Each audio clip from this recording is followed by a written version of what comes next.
So yan, good morning. Ito, may client ulit tayo. Actually, second time na natin ni sir. Yung dati, yung kinabitan natin, APB niya. Ngayon, ito, Wigo naman ito.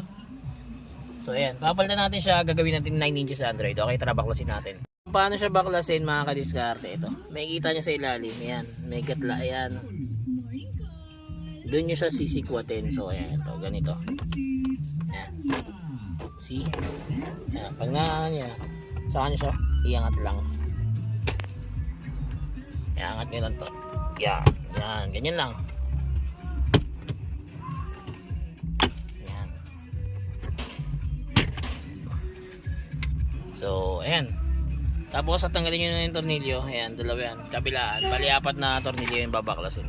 So, ayan, nabaklas na natin yung pinaka-stereo niya. Palitan na natin ang Android. So, ayan, tapos na tayo pag-install.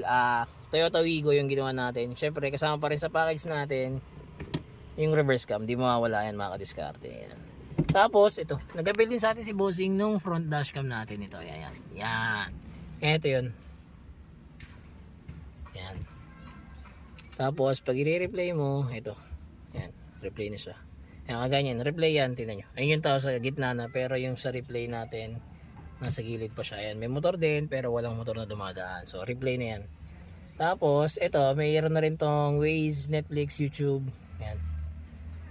As in, gagamitin mo na lang, maglalagin ka na lang ng mga account mo. Tapos, meron na rin tong Apple CarPlay and Android Auto. Yan. Tapos, pwede ka na rin magpalit ng mga themes na gusto mo.